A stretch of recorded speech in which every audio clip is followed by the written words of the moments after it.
Hello everyone! Welcome to the Virginia Museum of Fine Arts Creative Connection, Who's at Home with Us?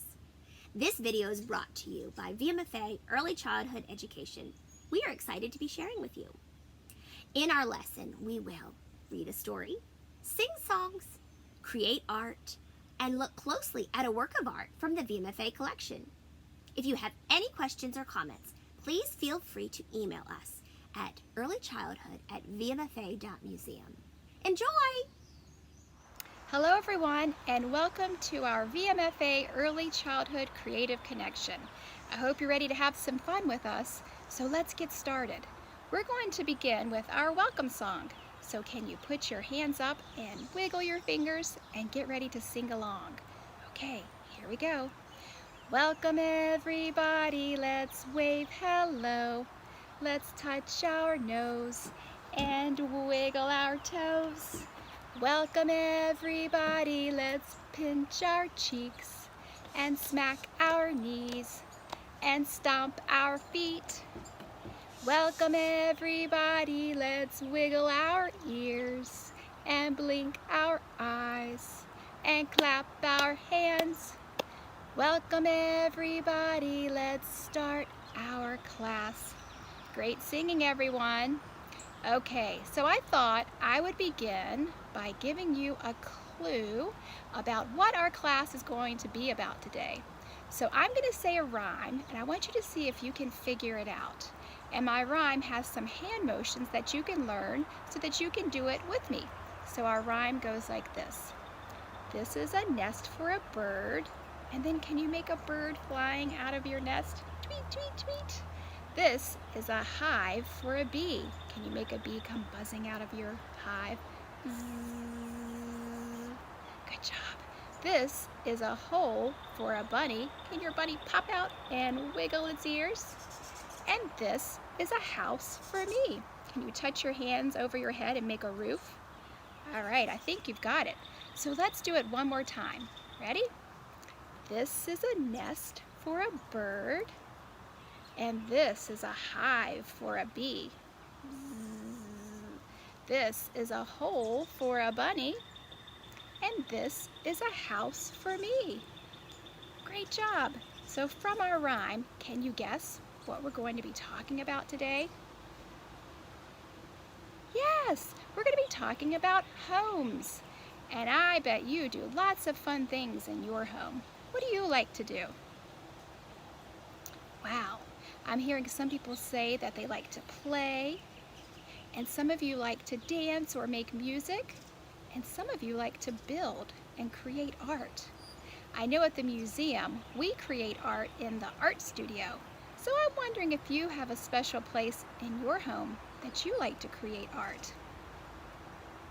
Some of you are saying you have a special table that you sit at. And some of you go outside and create art in your yards. That sounds so fun. So remember, our homes are also a place that we spend time with our family. And in your family, you might have a brother or a sister. Maybe you have pets in your home. So can you count how many people are in your home? I'm hearing some people say they have small families. And some of you have a lot of people in your home. So just like homes, families can be all different too. So next, Miss Corinne is going to share a story with you about families, and you can even count along with her as she reads the story. So I hope you enjoy it, and I'll see you again soon. Goodbye.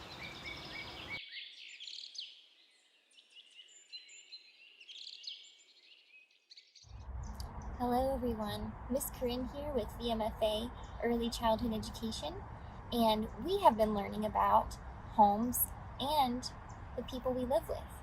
A lot of us live with our families, so I have a book today that's all about our families, the different types of families, the different homes they live in, and some of the pets they live with. We also have in this book some counting, so if you'd like to count with me, you are more than welcome to. First, we're going to click on our listening ears, put on our thinking caps, whoop, and get started. This book is called One Family. It's written by George Shannon, and illustrated by Blanca Gomez. One is one lamp, one clock, and one book to share. If you look closely, you can see that there's one person and she's holding a little cat and reading a book. One is one pair of shoes, one team of horses, one family. And there are two people on this page. One is one house of bears, one bowl of pears, one family. And there are 3 people on this page. It looks like they're going for a walk around the neighborhood. And if you look closely, there's some little bears that are in that house. One is one ring of keys, one pile of pups, one family. There's 1, 2, 3, 4 people on this page. Does anybody see the pile of pups? Yep, there they are right there. One is 5, one bunch of bananas, one hand of cards, one family. There are 1, 2, 3, 4, 5 people. And if you look, there's a monkey and there's another monkey with some bananas. What does a monkey say? That's right, it says ooh, ooh, ah, ah, ah. 1 is 6, one line of laundry, one butterfly's legs, one family. Looks like there's 1, 2 people watering a plant, 3, 4 people taking a bath, 5, a person painting a butterfly, and 6, one person putting up a line of laundry. There's also a little kitty in a basket. What does a kitty say? That's right, meow, meow. 1 is 7, one bouquet of blooms, one flock of birds, one family. What do birds say? Tweet, tweet, tweet. And there's some little babies in some strollers. 1, 2, 3, 4, 5, 6, 7. And there's a little doggy down there. What does a dog say? That's right. Woof, woof. 1 is 8, one box of crowns, one row of ducks, one family. There's lots of people in this room. 1, 2, 3, 4, 5, 6, 7, and 8. Looks like there's a white doggy coming in from a long walk. 1 is 9, one flight of stairs, one collection of rocks, one family. 1, 2, 3, 4, 5, 6, 7, 8, 9. Wow, that's a lot of people. Has anybody stacked rocks before? It's pretty fun to do to see if you can balance them. 1 is 10. One batch of cookies, one shelf of books, one family. Let's count together. 1, 2, 3, 4, 5, 6, 7, 8, 9, 10. Have you helped make any batches of cookies at your house recently? I wonder what type of cookies they are. They look like they could be chocolate chip. Does anybody see the little cat by the books? Yep, right up there. Yeah. 1 is one and everyone. One earth, one world, one family.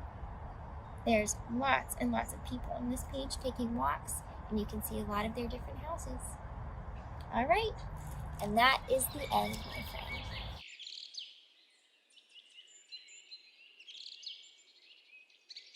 Today we are going to be learning a song called I Love You. And this song you might have heard before. I've changed it a little bit, and I have some hand motions to go along. So I'm going to sing the song and show you the hand motions, and then I'm going to play with my guitar and we can sing it all along together, okay? So it goes like this. I love you, you love me, we're one family, with a great big hug and a kiss from me to you. I will say I love you too. And this is the second line. I love you, you love me, we're best friends like friends should be, with a great big hug and a kiss from me to you. I will say I love you too. Wonderful. All right, get ready to do the hand motions with me as I sing the song.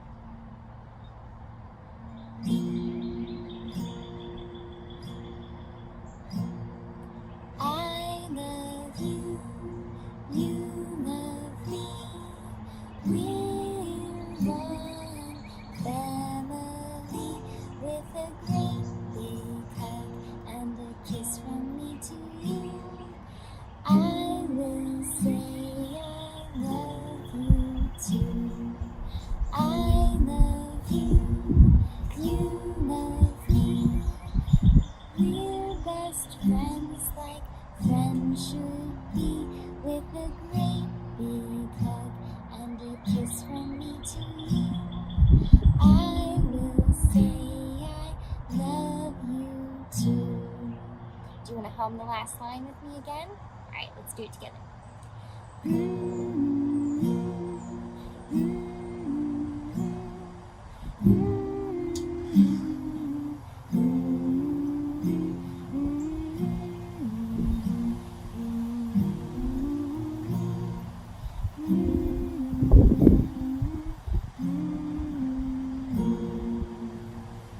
Well done, everybody. I hope you enjoyed singing this song with me. And when you do this song, you can also hug and kiss your family right there with you if they're watching it together. All right, see you later.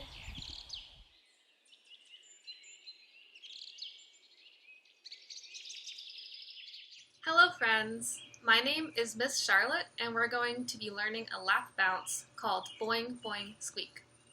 So to get started, you can sit on the floor and you can sit like this, or you can lean up against the wall or against a couch if it makes you feel more comfortable. And if you have an older infant who can hold their head up well and correct their head position as they move around, then they can sit up on your knees like this.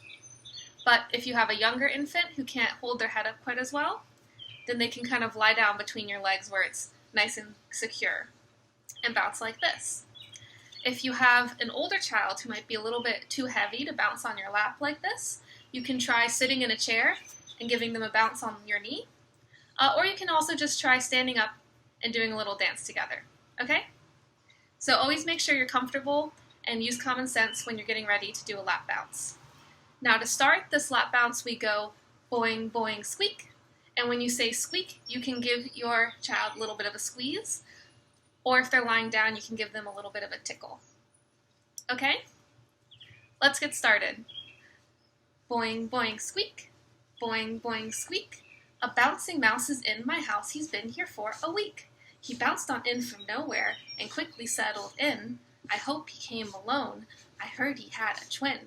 He bounces in the kitchen. He bounces in the den. He bounces in the living room. Look, there he goes again. Boing, boing, squeak. Boing, boing, squeak. A bouncing mouse is in my house. He's been here for a week. Yay! Thank you for learning this lap bounce with me. Bye!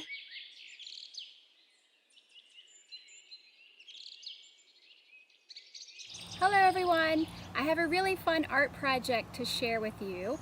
I'm going to be showing you a couple of ways that you can make a really cool mini nature house or nature fort.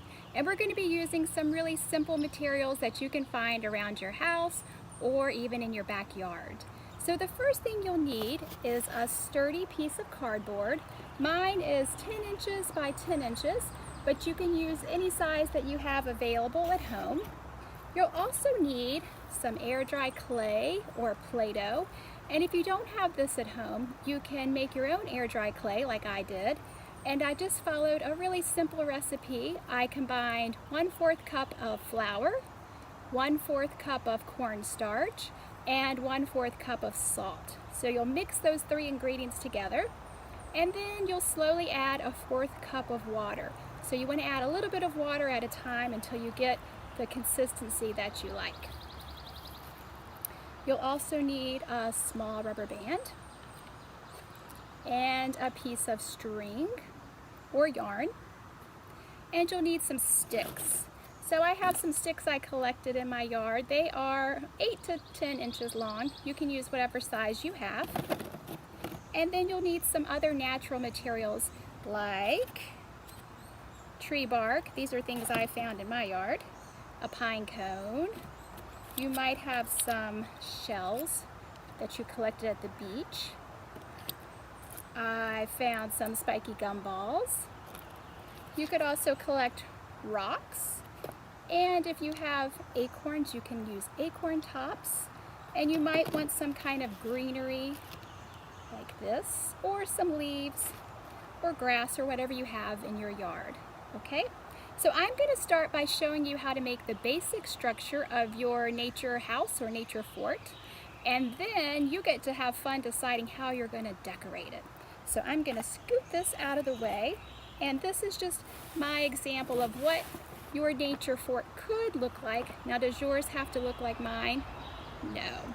I always say we're all different, so our art will look different too.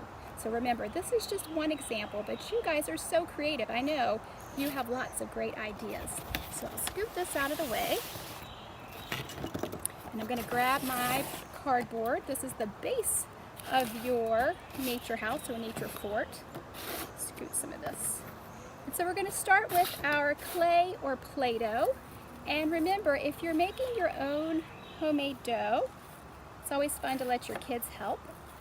They enjoy dumping it in the bowl and mixing it together and kneading it with their hands. And remember that that's just a really great experience in itself for young children, to be able to squeeze the dough and pinch it and push it. They are building their finger strength and also just learning all the different ways that the clay or Play-Doh changes as they interact with it. So I'm going to take my ball of homemade air dry clay, and I'm going to plop it right in the middle of my square base, and I'm going to use my fingers to push it and spread it around. And mine is kind of staying in a circular shape. If yours is in a circle, that's okay. We're just going to keep pushing all around. You can see I've got a really cool texture from all of my fingers making dents in the clay. And I'm going to probably stop about there. So that's about as much as you need to spread it out. So I still have a little bit of cardboard left, which is fine. You just want to make sure you don't press it so thin that there won't be enough clay to stick the nature materials into it. All right, and then to start our fort, I'm going to take 4 sticks, and I'm going to attach them at the top with my rubber band. I'm going to go maybe about 2 or 3 inches down, and I'm going to wrap it around just a couple times. You want to secure your sticks so that they stick together, but you don't want it too tight because we're going to be spreading the sticks apart at the bottom. So I'm going to take 2 of my sticks, and I'm going to spread them apart and push them into the clay at the front of my house. And then I'm going to take the other 2 and spread them apart and push them in the clay at the back of my house. So you might think of it as pushing the sticks into the 4 corners of a square. So that's the start of your structure. Then I'm going to take some more sticks and push them into the clay and kind of just balance them on the sticks that are already there. And I'm going to fill in some of these spaces as I go around. You can put as many sticks as you think you need. I'm going to put one here And I'm just balancing them at the top of my structure. I think I'll do maybe one more on this side. And if you need to push the clay at the bottom just to hold the sticks in place, you can do that.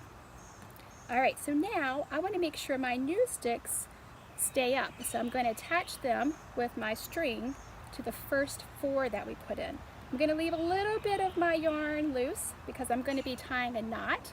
And I'm going to take the rest of my yarn and I'm just going to carefully wrap it around. This doesn't have to be super tight.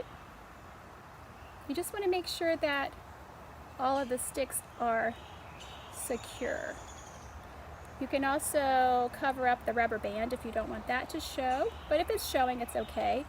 You can always go back later and you could cut the rubber band because once you have the yarn, you won't need it anymore. And now I'm going to tie a knot so that my yarn stays in place. And then you can trim the extra if you need to. So I'm going to turn this around so that you can see the front. And something to keep in mind is that I left a little opening right here because I want to be able to go inside the fort or house to play in there, okay? So now you've got your basic structure and you can decide how are you going to decorate it? What needs to go inside of your nature house? So maybe I want somewhere for someone to sit, and maybe I'll use my piece of tree bark and I can push it in here, and I'm just going to push it down into the clay. Maybe I want a rock for a chair. I can squeeze that in right here. Maybe my acorn cap can be a little bowl for someone to eat a snack out of. Maybe I would like a pine cone to decorate the front of it. Anything that you want to add, you can. You could add a rock. Maybe you want a seashell in your nature house. I could stick that in there. Now I'm kind of doing this backwards so you can see, but if you were working on it, you would turn it around so you can see what's inside your nature house. All right, so I've got some things inside, but maybe I want to make it a little more secretive. So I could take some greenery and I could stick that in the clay and kind of wrap that through the top. Because if it's a fort, a lot of times you want it to be a secret. Also, while I'm speaking of making your fort or your home a little more secretive, remember I'm doing this on cardboard and using clay. And you'll do this if you want to display your nature house or nature fort inside. But another really fun thing to do is to do this just right in your yard. If you find a secret spot under a bush or by a tree trunk, you can stick the sticks directly in the ground and make a little secret nature house in your yard also. And that's really fun to do. So I've got some of my greenery kind of starting to fill in. In my yard right now we have some honeysuckle growing. So you could take a honeysuckle vine. You could always put that in and kind of wrap it around any way that you wanted. You could add some more leaves or pine needles. There's just so many different ways that you can decorate your nature houses. And remember, anything you want to do is okay. There's no wrong or right way to make these. Use your imagination and all of the cool materials you can find in your yard. Now you might be thinking, who's going to live in that nature house or hide out in that nature fort? So I'm going to show you a couple of easy ways to make some people who can live or play in your fort. So I have collected some materials around my house that you might have in your home too. I have some empty spools and some corks. And then also you could use things like wooden beads. So I have made some people for my fort. For this one, I've taken a wooden spool and glued a rock on top for a head. And you could even paint the rock if you wanted to have a face. So I have one person. Also, I have taken a cork and hot glued a pom-pom to it, so you could have another person like that. These could be people in your family, or they could just be people that you made up from your imagination.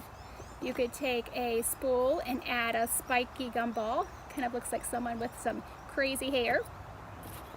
And then my favorite, I took a cork and a wooden bead, and then I added an acorn cap on top for a hat. So that's another way you could make a person. So there's lots of fun ways that you can make people to play in your nature house or in your nature fort. All right, I'm gonna scoot these out of the way for a moment, because I know in some families you might have younger children who don't have the fine motor skills to be able to build with the sticks like we did in our first example. So I'm going to show you another way that you can adapt this to younger children. So I've started again with a square. It's 10 inches by 10 inches, just like my first one. This one though I cut out of a cereal box because the cardboard's a little bit thinner, easier to fold and cut. And then what I did with my square, I folded it in half this way, and then I folded in half the other direction. And then I took my scissors, and on one of the folds, I cut from the bottom all the way up to the middle. And now you have these two flaps. And what you can do is take these and overlap them, and ta-da! You have the base of a room or a house. So you just need to tape or glue these two pieces, and then you have a base structure for younger kids to build on. So they could do the same thing. They could press clay into the bottom and then add natural materials, just like we did in our first example, and it might look something like this. Here's a finished example that I have. And I did a lot of the same things: sticks and bark, pine cones, rocks and gumballs and leaves. Whatever you have at home, you can add to this. And you can still make it kind of secretive like we did in our first example. I can take some greenery, and just this time I'm going to drape it across, kind of in between some of the sticks that are sticking up. And you could do this with leaves or grass, pine needles, and then I still have a kind of secret little fort. And let's put some of our people over here too, because they want to play in our fort. All right, so those are some ways that you can adapt that to the age of your child. Also, if you have a child that's still at the age where they're putting things in their mouths, you can find lots of great information online. There are edible gluten-free dough recipes. There are articles that will give you examples of flowers and plants that are edible and safe for young children. So there's lots of ways that you can make this fit your family. But we always want to remind you that the most important part is that your children enjoy the process and they have a good time creating, they have lots of fun, and they enjoy learning how to manipulate the materials. And with the natural materials, there's so many great textures that they can explore. So hopefully your family will have lots of fun with this project, and thank you for joining me. All right, have fun making your nature houses and nature forts. Goodbye.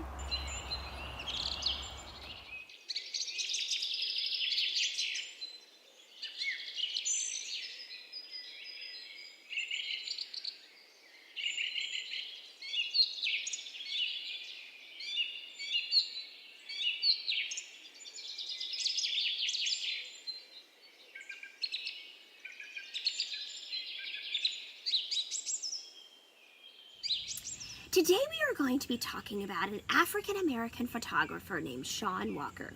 Do you know what a photographer is? A photographer is an artist who uses a camera as their main form of art. Now, Sean Walker was part of a group called the Kamoinge Workshop, which was a group of African-American artists working in New York City. And the term Kamoinge comes from the language of the Kikuyu people of Kenya, and it means acting together. The photograph we are going to be looking at is called Boys with Banana by the Window. Let's take a look. Sean Walker lived on 117th Street in Harlem, New York. In an interview, he said that he would get all of his cameras ready to go out and take pictures. And then, when he went outside, he rarely left the block he lived on. He was so fascinated by all the people in his community and what they were doing that he ended up enjoying taking pictures of them so much that he never left. So looking at the photograph, what do you see? I see two boys. I do see the window. And I also see the banana that is referenced in the title. Looking at the two boys, what do you notice about them? Are they inside or outside of the window? Yes, one is inside looking out, and one is leaning outside of the window, leaning on his elbows. Can you lean your elbows on something and put your chin in your hands just like he is? Now, which boy is holding the banana? Also, is the window open or closed? Is it up or down? Now, thinking about your house, do you have windows in your home? Do you ever look out of the window? What do you see outside of your house? Can we see inside the boys' home? Or can we see outside of their home? What do you think they have inside of their home? We can use our imagination and our knowledge of what is in our home to guess what's inside of theirs. What or who are the boys looking at? Do you think they were looking at Sean Walker when he took their picture? Who takes your picture? And do you look at them when they do? Maybe one of your parents or grandparents? And do you smile for them or do you make a funny face? Is there anything else you notice about this picture? Please make sure that you share it with us.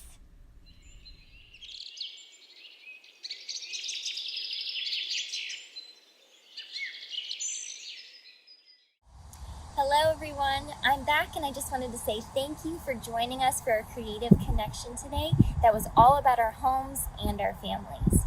I hope that you enjoyed the story time, the songs, the virtual gallery visit, and the art project.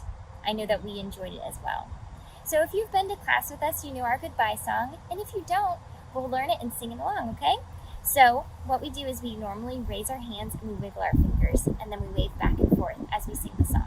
Okay, you ready? Now it's time to say goodbye to our friends. Now it's time to say goodbye to our friends.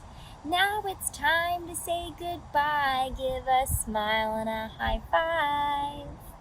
Now it's time to say goodbye to our friends. All right, we'll see you next time. Bye.